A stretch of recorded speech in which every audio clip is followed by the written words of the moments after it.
Good morning students. हम class 3 का chapter 1 पढ़ाने जा रहे हैं। सबसे सीखे है कविता है। बादल कहता धन बल पाकर झुक जाओ कुछ नम बनो, औरों के हित कुछ देकर मत अहंकार में व्यर्थ तनो।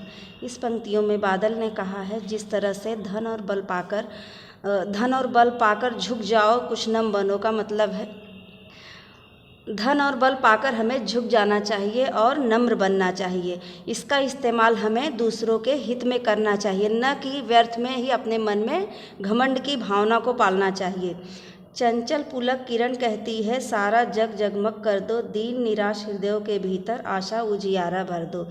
चंचल और प्रसन्न किरणें कहती हैं कि अपने किरण से सारे जग को जगमग कर दो और अपने किरण के उजियाले से दीन और निराश हुए हृदयों के बीच में आशा की एक किरण जगा दो।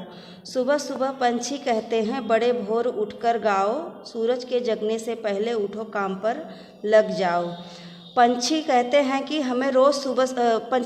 रोज़ सुबह उठकर जिस तरह से हम लोग प्रातः काल का संगीत गाते हैं, ठीक उसी तरह से तुम लोग भी सूर्योदय के पहले से उठकर अपने अपने कामों में लग जाओ।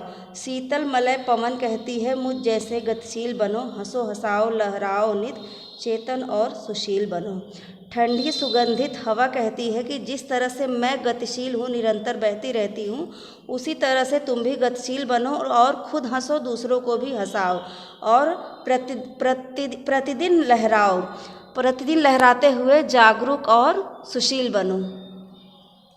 बहती सरिता नित कहती है सबका हित करते जाओ, जैसी जिसकी प्यास ज़रूरत पूरी करके सुख पाओ। बहती हुई नदी हमेशा कहती है कि तुम सबका हित ही करते जाओ, किसी का अनहित न करो।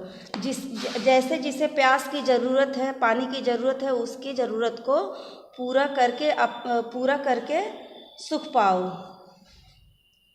झरझर झर निर्झर कहता मत बाधा और रोज सहो, अपनी राह बनाओ श्रम से, शंकित भय से कभी न हो। झरझर बहता हुआ झरना कहता है कि जिस तरह से मैं रास्ते में अपनी सारी बाधाओं को अवरोध नहीं बनने देता हूँ, उन अवरोधों को ख़त्म करके अपना रास्ता बनाते जाता हूँ अपनी मेहनत से, ठीक उसी तरह से तुम भी अपने राह में किसी भी प्रकार के डर से शंकित न रहो, किसी भी प्रकार का संदेह मत पालो। लहर लहर सागर कहता है बल पाकर गंभीर बनो, मर्यादा को कभी न भूलो, बलशाली और धीर बनो। लहराता हुआ सागर कहता है जिस तरह से मैं बल पाकर गंभीर बना हूँ, उसी तरह से तुम भी बल पाकर गंभीर बनो और बल पाने के बाद अपनी मर्यादाओं को कभी न भूलो, ताकतवर और धैर्यवान बनो।